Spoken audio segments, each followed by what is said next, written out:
ഇന്നത്തെ നമ്മുടെ topic recognition of revenue ആണ്. ഇത് അക്കൗണ്ടിങ് സ്റ്റാൻഡേർഡ് 9 വരുന്നത്. റെക്കഗ്നിഷൻ ഓഫ് റവന്യൂ ഇതിൻ്റെ ഒരു ഡീറ്റെയിൽഡ് വീഡിയോ ആണ് ഇന്നിവിടെ പറയുന്നത്.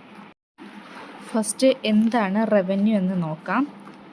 റവന്യൂ എന്നത് ഒരു എൻ്റർപ്രൈസിൻ്റെ ഓർഡിനറി ആക്ടിവിറ്റി മൂലമുണ്ടാകുന്ന ക്യാഷിൻ്റെയോ റിസീവബിൾസിൻ്റെയോ മറ്റ് കൺസിഡറേഷൻ്റെയോ ഉള്ള മൊത്തത്തിലുള്ള ഇൻഫ്ലോവിനെയാണ് റവന്യൂ എന്ന് പറയുന്നത്.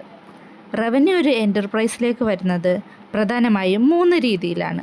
1 ഗുഡ്സ് സെയിൽ ചെയ്യുന്ന വഴി, 2 സർവീസ് ഒക്കെ റെൻഡർ ചെയ്യുന്ന വഴി, 3 ഇൻട്രസ്റ്റ്, റോയൽറ്റി, ഡിവിഡൻഡ് എന്നിവയിലൂടെയൊക്കെയാണ് നമുക്ക് റവന്യൂ വരുന്നത്. നേരത്തെ ഡെഫിനിഷനിൽ പറഞ്ഞ കാര്യങ്ങൾ തന്നെയാണ് ഇൻട്രൊഡക്ഷനിലും പറയുന്നത്. നിങ്ങൾക്ക് എസ്സേ ഒക്കെ എഴുതുവാണെങ്കിൽ ഇങ്ങനെ ഇൻട്രൊഡക്ഷനും ഡെഫിനിഷനും ഒക്കെ വെക്കുന്ന വഴി കുറച്ചുകൂടി മാർക്ക് സ്കോർ ചെയ്യാം. ഇനി ഈ AS 9 ഡിസ്കസ് ചെയ്യാത്ത കുറച്ച് കാര്യങ്ങളുണ്ട്. അത് ഏതൊക്കെയാണെന്ന് വെച്ചാൽ നോൺ കറൻറ്റ് അസറ്റിൻ്റെ റിയലൈസ്ഡ് ഗെയിനും അൺറിയലൈസ്ഡ് ഗെയിനും ഇതിൻ്റെ അകത്ത് വരില്ല. അതുപോലെ തന്നെ കറൻറ്റ് അസറ്റിൻ്റെ അൺറിയലൈസ്ഡ് ഹോൾഡിംഗ് ഗെയിൻ വരത്തില്ല. ഫോറിൻ എക്സ്ചേഞ്ചിൻ്റെ റേറ്റിലുണ്ടാവുന്ന റിയലൈസേഷനൊന്നും ഇതിൻ്റെ അകത്ത് ഉൾപ്പെടില്ല. ഇനി ഡീറ്റെയിൽസിലോട്ട് പോകാം. ആദ്യത്തേത് സെയിൽ ഓഫ് ഗുഡ്സ് ആണ്. സെയിൽ ഓഫ് ഗുഡ്സ് എന്ന് പറയുന്നത് സെയിലിൽ നിന്ന് കിട്ടുന്ന റവന്യൂ ആയിട്ട് റെക്കഗ്നൈസ് ചെയ്യണമെങ്കിൽ താഴെ പറയുന്ന കാര്യങ്ങൾ കൂടി സാറ്റിസ്ഫൈ ചെയ്യണം. ഒന്നാമത്തേത്, ഒരു സെല്ലർ ഗുഡ്സ് ഒരു ബയ്യറിന് നൽകുമ്പോൾ പ്രൈസ് ഉണ്ടായിരിക്കണം, അതായത് ഒരു മീഡിയമായിട്ട് പ്രൈസ് ഉണ്ടായിരിക്കണം അതിൽ. രണ്ടാമത്തേത്, ഗുഡ്സ് സെല്ല് ചെയ്യുമ്പോൾ സെല്ലർ എല്ലാ റിസ്ക്കും റിവാർഡ്സും ഓണർഷിപ്പും ബയ്യറിന് ട്രാൻസ്ഫർ ചെയ്യണം. ഒരു തരത്തിലുള്ള കൺട്രോളും സെല്ലർ റിട്ടേൺ ചെയ്ത് വെക്കാൻ പാടില്ല. മൂന്നാമത്തേത്, ഗുഡ്സ് സെയിൽ ചെയ്യുമ്പോൾ കിട്ടുന്ന ക്യാഷിൻ്റെ മുകളിൽ ഒരു തരത്തിലുള്ള അൺസർട്ടനിറ്റിയും ഉണ്ടാകാൻ പാടില്ല. ഈ 3 പോയിൻറ്റും സാറ്റിസ്ഫൈ ചെയ്താൽ മാത്രമേ അത്തരത്തിലുള്ള റവന്യൂവിനെ AS 9 ഡിസ്കസ് ചെയ്യൂ. അടുത്തത് റെൻഡറിങ് ഓഫ് സർവീസസ് ആണ്. ഒരു സർവീസ് റവന്യൂ ആയിട്ട് കൺസിഡർ ചെയ്യണമെങ്കിൽ അതിന് താഴെ പറയുന്ന കണ്ടീഷൻസ് കൂടി സാറ്റിസ്ഫൈ ചെയ്യണം. അതിൻ്റെ അകത്ത് നമ്മൾ റവന്യൂ മെഷർ ചെയ്യുന്നത് 2 തരത്തിലാണ്. ഒന്നാമത്തേത് കംപ്ലീറ്റ് സർവീസ് കോൺട്രാക്ട് മെത്തേഡ്, രണ്ടാമത്തേത് പ്രപ്പോർഷനേറ്റ് കംപ്ലീഷൻ മെത്തേഡ്. ഇങ്ങനെ 2 തരത്തിലാണ് സർവീസിനെ മെഷർ ചെയ്യാൻ കഴിയുന്നത്.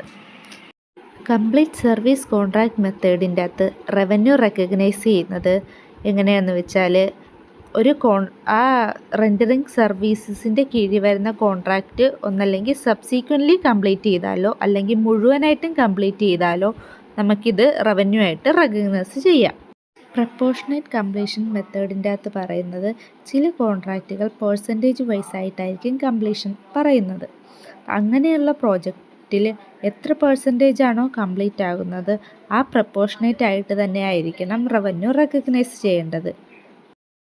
അടുത്ത ടോപ്പിക്കാണ് use of enterprise resources by others. അതിൽ ഫസ്റ്റ് വരുന്നതാണ് ഇൻട്രസ്റ്റ്. ഇൻട്രസ്റ്റ് എന്ന് പറയുന്നത് ഒരു ടൈം പ്രപ്പോർഷനേറ്റ് ബേസിലുള്ളതാണ്. ഇൻട്രസ്റ്റൊക്കെ നമ്മൾ കാൽക്കുലേറ്റ് ചെയ്യുന്നത് 6 മന്തായിട്ടോ അല്ലെങ്കിൽ 1 ഇയർ അങ്ങനത്തെ ടൈം ബേസിലായിരിക്കും നമ്മൾ ഇൻട്രസ്റ്റ് കാൽക്കുലേറ്റ് ചെയ്യേണ്ടത്. അങ്ങനെ തന്നെയായിരിക്കണം റവന്യൂ റെക്കഗ്നൈസ് ചെയ്യേണ്ടത്. നെക്സ്റ്റ് വണ്ണാണ് റോയൽറ്റീസ്. റോയൽറ്റീസിൻ്റെ അകത്ത് റവന്യൂ റെക്കഗ്നൈസ് ചെയ്യുന്നത് എങ്ങനെയെന്നാൽ എപ്പോഴാണോ റോയൽറ്റിയുടെ ഇൻകം ഡ്യൂ ആകുന്നത് അപ്പോഴായിരിക്കും അതിനെ റവന്യൂ ആയിട്ട് റെക്കഗ്നൈസ് ചെയ്യുന്നത്. നെക്സ്റ്റ് വൺ ഡിവിഡൻ്റ് ആണ്. ഡിവിഡൻ്റിൻ്റെ അകത്ത് റവന്യൂ റെക്കഗ്നൈസ് ചെയ്യുന്നത് ഡിവിഡൻഡ് എപ്പോഴാണോ ഇഷ്യൂ ചെയ്യുന്നത് അപ്പോൾ മാത്രമേ അതിനെ റവന്യൂ ആയിട്ട് റെക്കഗ്നൈസ് ചെയ്യൂ.